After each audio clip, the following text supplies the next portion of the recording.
There are many episodes from history of superstition flaring up. In Imperial China, mass panics were triggered by rumors of magic and sorcery.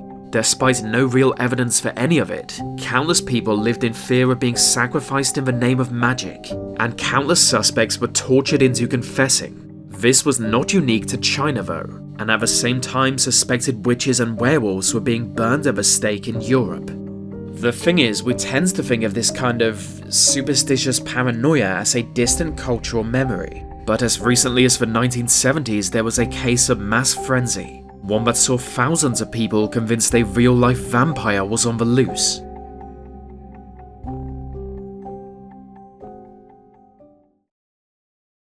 Cemeteries have always been feared and avoided, and it doesn't take a genius to understand why. For a long time, in fact, even the people who worked in them were treated with suspicion. But not all cemeteries are created equal, and one of the most notorious is Highgate Cemetery in London. Built in the early Victorian era, it was one of 7 new burial grounds established to cope with London's explosive population growth. As such, more than 160,000 people are buried here. Much of the cemetery is now covered in overgrown trees and bushes. Foxes roam freely, and it's as if Mother Nature is reclaiming the land itself. This combined with the Gothic Victorian architecture doesn't make it any more friendly. Numerous horror films have used Highgate as a production location, and it has long been rumoured as haunted.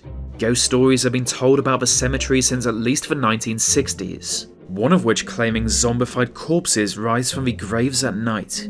But nobody paid much attention to this, not until 1970, when a local newspaper published an account of a strange experience in Highgate. The account belongs to David Farrant, a paranormal investigator drawn to Highgate Cemetery by the previously mentioned ghost stories.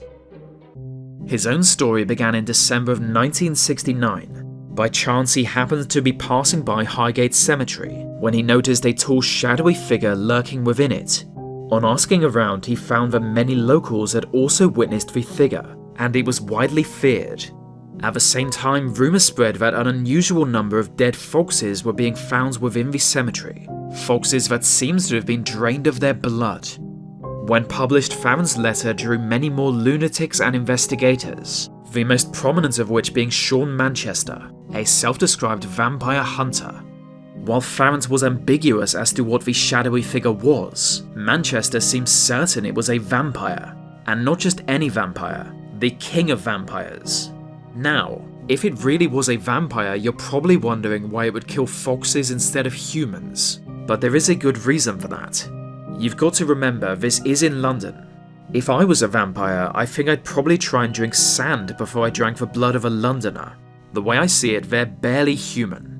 But anyway, the two men battled to control the narrative, providing enough material for national news sources to get involved. With his provocative claims, Manchester had the upper hand. He was like a badly written character from a horror film, waving around a wooden stake and promising to kill the monster personally. He made this promise on live television on the 12th of March 1970, claiming to know the exact crypt where it lived.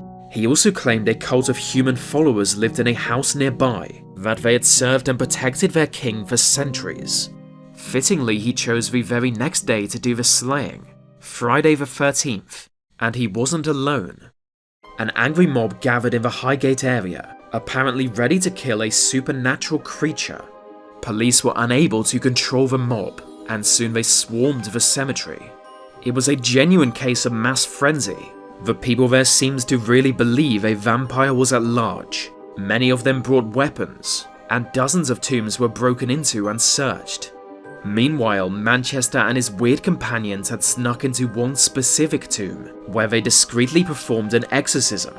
He wanted to drive a wooden stake into the corpse housed there, but one of his less insane companions reminded him of, well, how serious a crime that would have been. No real proof of a vampire was found that night, and while some believed the exorcism worked, many more continued to fear the monster. Later that month, Farrant was arrested in Highgate Cemetery. He was caught red-handed, with a crucifix and wooden stake, and eventually he was sent to jail for vandalism and the desecration of a burial site.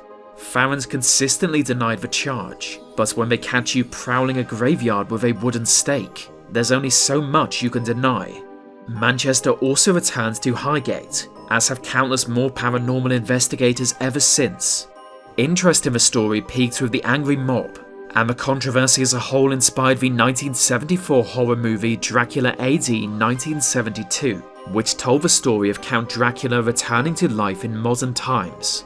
Even this failed to keep the story alive though. Interest in it harshly declined, and now it's remembered mostly just by people who live in surrounding areas. Even to them it is usually laughed off as a case of mass delusion. Yet every now and then, something strange happens in Highgate Cemetery.